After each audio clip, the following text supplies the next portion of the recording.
this was about the worst night of sleep I've had in I don't know how long.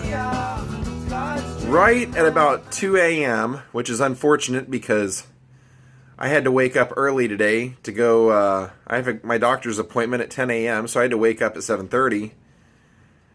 2 a.m., I hear Jaw laying on top of the bed going,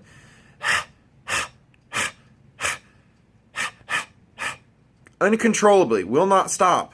So I reach down to pet him, and I feel a pile of vomit. So I get up, and he had vomited on the comforter, and it went all the way through onto the bed. So there was a big wet spot, so I had to clean everything off and sleep with towels on the bed, and basically use a hooded sweatshirt for a blanket. And that's where he is right now. He's going to sleep it off while I'm at the doctor. Poor guy. We both had a bad night of sleep. He seems to feel better, though. Now, I know I've complained about this doctor quite a bit. And in some cases, you always go, how can it never be your fault, Jordan? How can it always be his fault? Well, I don't know how that's always the case, but it is the case. Yesterday was the 16th. That's my appointment card from yesterday. 6/16 at 1:30. How is it possible that they scheduled me and the doctor isn't even in the office on the 16th? How is that possible? How is that possible? How you feeling, champ? You feeling any better, buddy? I hope so, because I got to take off for a little bit. I do love seeing the palm trees every morning. All right, we're heading down to the train station again. Man, I feel like a broken record. If I just wore the same shirt every day, I wouldn't even have to film new footage. I could just use every day the same footage every time I go down here to do this. Hopefully this will be the last time. And I brought those appointment cards. I'm gonna ask him about that. Why did you schedule me on a day that it took my entire day? I had to plan everything in my day around it when you guys knew that he wasn't gonna be in the office. Like, here's the proof. But anyway, once we get back, I think I'm gonna do a little Arthur Lee vlog today. A little vlog of something that I've walked past so many times in the time I've lived in Hollywood. Never knew any of the love history was there. And now that I do, I honestly walk by and I can't think of anything but that. I see the way that Johnny Eccles describes those times on that street. I see it. And I want to tell you guys about it today when we get back.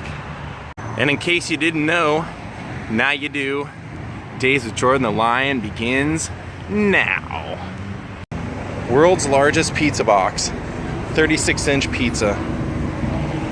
I don't know what's going on here, but there is a line all the way down the street of people here. And it's all women. For the most part.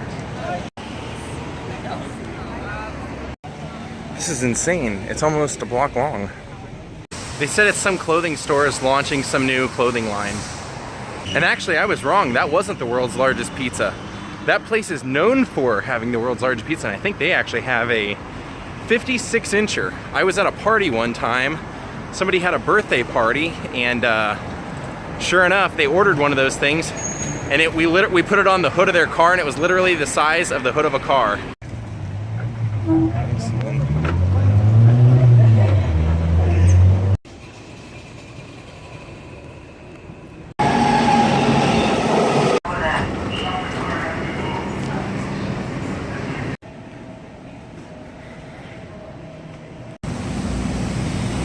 I certainly hope he's in the office today.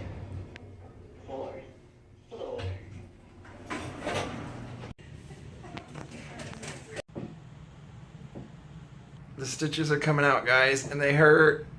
Oh, they hurt. Ah!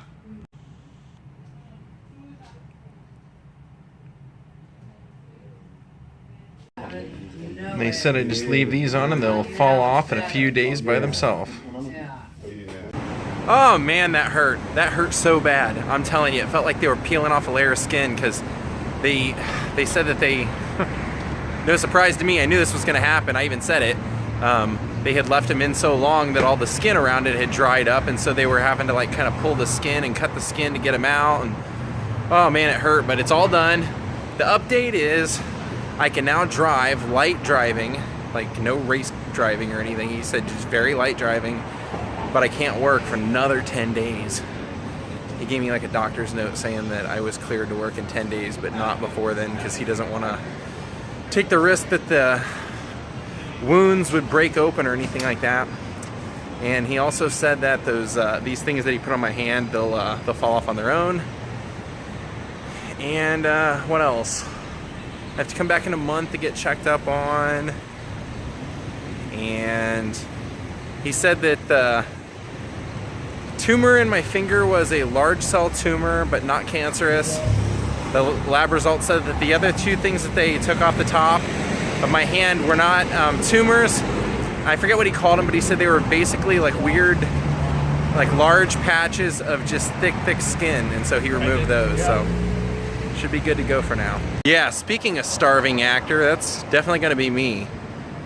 That's a month out of work. Dude, that's gonna be hard to rebound from. Definitely gonna be hard to rebound from. Man, I really wish I would have known I was gonna have a month off. I really wish I would have known. And I kind of want to change the vlog. I almost want to do the vlog I was gonna do today, tomorrow, and go see the old bookstore down here. So I don't know, I'll think about it while I'm walking down here. We'll see what we do. And as for why I was given an appointment yesterday, they said that somebody was supposed to have called me and canceled it because the doctor had surgeries, but they didn't even have the appointment in their system. So nobody could call me because whoever assigned me the appointment wrote out the card, did not ever bother putting it in the system. There you go. How nice is that? So good thing I brought the card, because I popped it on the desk and now they're gonna research whose handwriting it is, and I don't know, something's gonna happen, I guess. No, I think I'm gonna stick with the original idea and go vlog Arthur Lee today. I think I'm gonna go do the love one. Back in Hollywood, I gotta do laundry anyway, especially after the fiasco last night, so let's just go back to Hollywood now.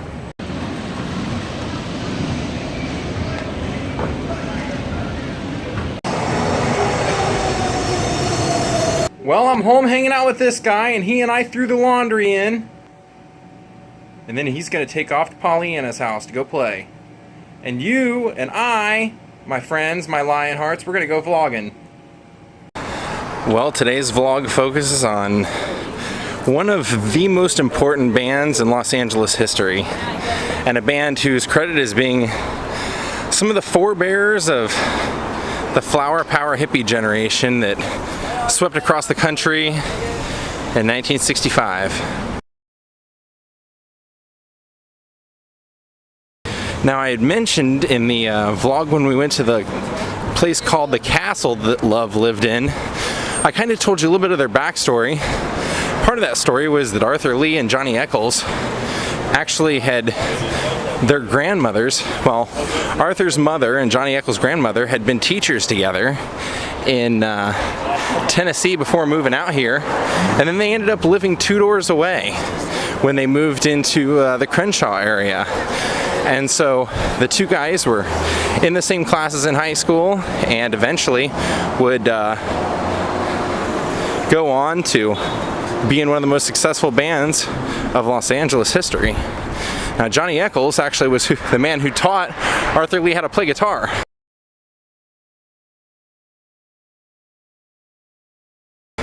In high school, they became a band.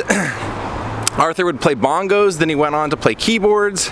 And if this is starting to look familiar to you, it's because this is the Charlie Chaplin alley. This is where The Kid was filmed. Remember when we did that vlog? So that should let you know kind of where we are and how much history actually is in this alley, because this is actually called Cosmo's Alley. And when Arthur Lee and Johnny Eccles started playing together in high school, they were so good that they became like a backup band for anybody that needed one. And in fact, they were the kind of the house songwriting duo for, remember Bob Keane, Richie Valens, the Bobby Fuller Four? They were the house band for the recording sessions as well as like the songwriting duo.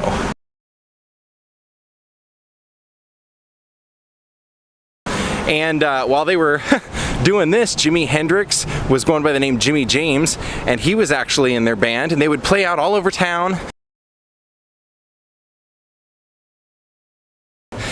And the Grassroots became huge. I mean, they were like everybody in town, all the art students, all the young, like scantily clad girls, they all wanted to come and see the Grassroots play. Until one day, all of a sudden an album was released into the mainstream by a band called the Grassroots. Arthur Lee had not copywritten the name. Another band did a cover of a Bob Dylan song, and you probably know Grassroots for their hit song Sooner or Later.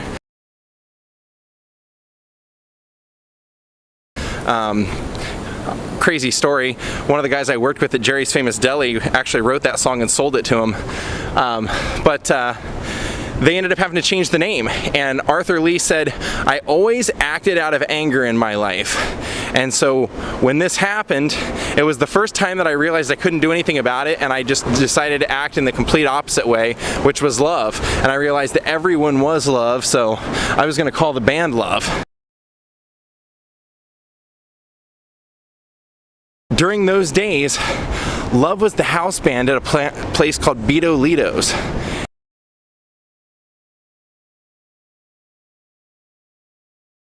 And Bido Lito's is right here, right where these black doors are. Now let me tell you, Bido Lito's is incredible, because even though it's not open, they were the house band 7 nights a week. 8 p.m. till 2 a.m.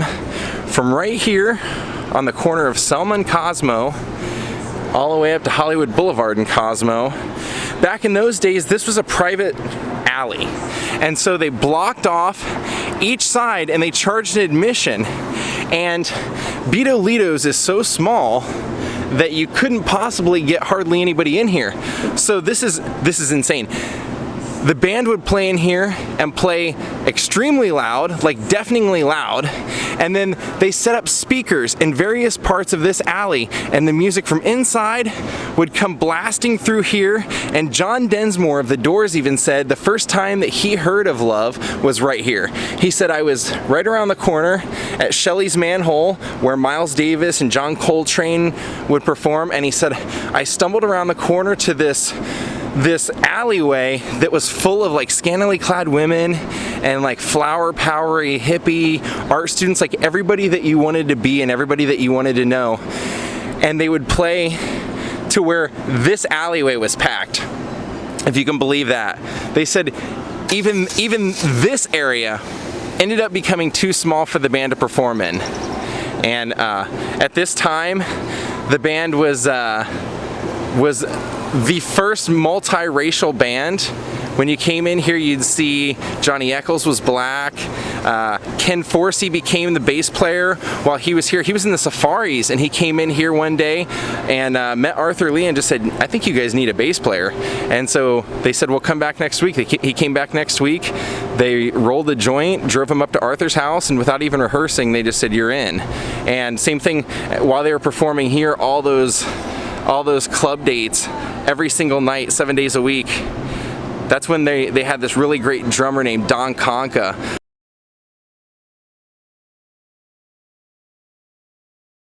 who, like, they said you could just turn this dude loose and he could just play like an hour's worth of like Gene Krupa type drum solos.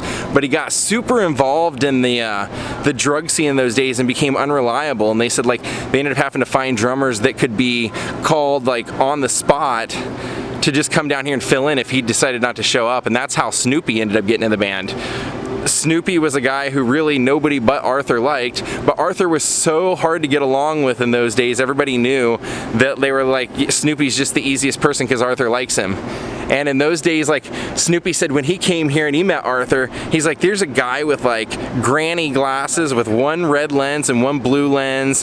He had like no shoes. He was wearing like feathery jackets. Basically, he was wearing what Jimi Hendrix would come to be known as. And even Arthur would say like, Jimmy's own family told me that Jimmy admitted to stealing his style from me. Man, I should be pissed about that.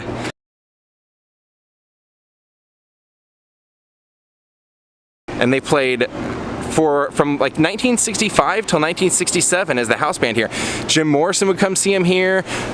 This is actually like right before they started playing all the gigs here is when Brian McLean became a member of the band. He had been a roadie for the Byrds, and when the Byrds went over to Europe and finished up a tour, they just decided to stay and hang out with the Beatles, and he came back here and just really didn't have anything to do.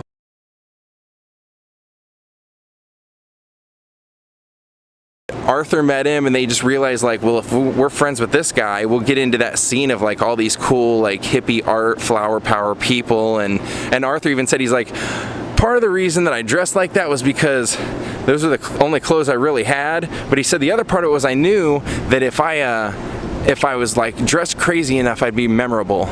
People, if they didn't remember the music, they'd remember me. And this was pretty much where it all took off. They ended up becoming really successful, signing their first deal while they were here and recording that. Then they moved up to the Castle, where we've already been to. They ended up helping the Doors get their deal, and it was just so cool to see the history and to think of that this alleyway would have been at one time like the hippest place to be every single night. Literally 7 nights a week. They never took a night off. Now, I came down here a couple of days ago and I was trying to find any way of contacting the people that own this building, because even though it's laid out a little bit differently, I found in the Love documentary, Johnny Eccles takes a tour of this and he kind of shows how it was laid out. And he explains like the history of the club and says that basically this was a family-run club, and it was called Bido Lito's because it was, I believe their family members were Bill, Dorothy, Linda, and Tommy. Something, I believe that was it, and so they went Bido Lito. And yeah, this was just a staple for rock and roll, and a whole era that, I mean, we'll never see again. But it's just crazy to me that the same alley that they would use to film Buster Keaton movies, Charlie Chaplin movies, Harold Lloyd movies, would eventually become another haven of rock and roll. And as we know, when we went up to the Castle, that was the old Madge Bellamy estate, and it was also said that Errol Flynn had lived there at one point. So Arthur Lee and Love, they kind of fall into that kind of weird scenario that I've told you guys before, where I feel like sometimes when like you're surrounded by historical mementos and things, it brings the greatness, and that brings it into you. And they're kind of one of those weird cases of that, I guess, or at least that's the way I see it. Bido Lito's. So if I can get a hold of the people that own this and maybe just get inside, I'm gonna try to. And I'm even gonna reach out and see if I can contact Johnny Eccles and see if maybe Johnny Eccles would be interested in coming down here and talking.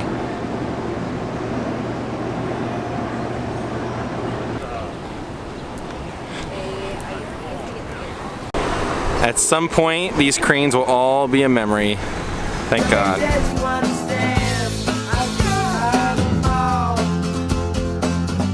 Round fist